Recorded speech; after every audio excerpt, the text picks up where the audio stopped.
For the '06 vintage, we source from Walla Slope, Stone Tree up there. We get some Petit Verdot and some Merlot from there, and Beverly, and we also get some fruit from Red Mountain, a little bit from Coal Creek, Andrew's Horse Heaven, and we also source from Walla, and we source from our estate vineyard as well. Every vineyard and site that we choose to make Northstar brings something special to the wine, and we source the best throughout the state, the best vineyards that we can find, and all the regions are slightly different. When you go up to like Beverly or Walla Slope, when you're up at the vineyard, the sand is a lot coarser.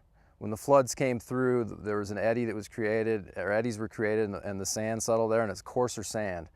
And that fruit that we bring in from there it's just totally fruit forward. It's in sand, the vine, so you're not getting a lot of earthy characteristics out of it. It's straightforward fruit, a lot of body and structure.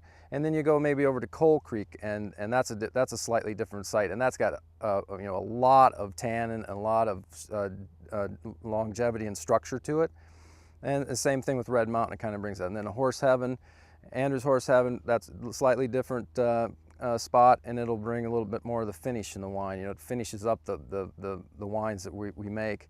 And then Walla, of course, that's just a totally different animal. It's quite a special place. It's a slightly little bit more rainfall down here, plus the soils have a little bit more clay in them. So you'll get these kind of earthy components and layers of different flavors and dried herbs, and it really stands out. So when you bring all this together, all these different components, and this is the reason we keep them separate, all these different lots, and bring them together at the end when we're putting blends together, is you'll have layers of flavors, and it makes a complete wine from start to middle to finish.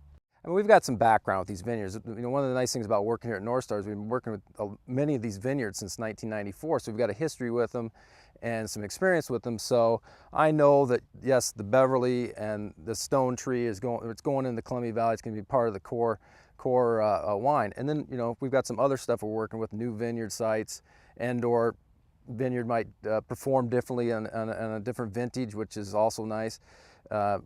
We'll throw that in. So we'll come up with like 4 or 5 different blends, and then we do blind tastings and come up with the ones we like the best, and then we narrow it down to 3, and then we start tweaking those and playing around with those, and just finally come up with, this is the best wine that we could create, and that's how we come up with the blends. So that being said, those are figured out by, like, say, February, and then we put them together in March, the blends, so they get time to marry.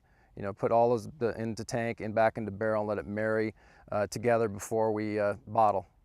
We're talking about the Columbia Valley and the Walla blends. The Columbia Valley has about, I'd say 20% Walla fruit in it, and to kind of have to put it in perspective, we've got, and these numbers are changing or going up. My numbers could be like, but there's like 12 to 1,500 acres in Walla, as opposed to 30,000 throughout the Columbia Valley. So we have a little less vineyards sources that we can, or sites that we can source from.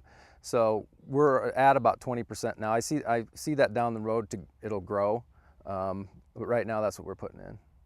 And we also do a Walla wine, which is nice, we do the Columbia Valley Merlot and a Walla Merlot.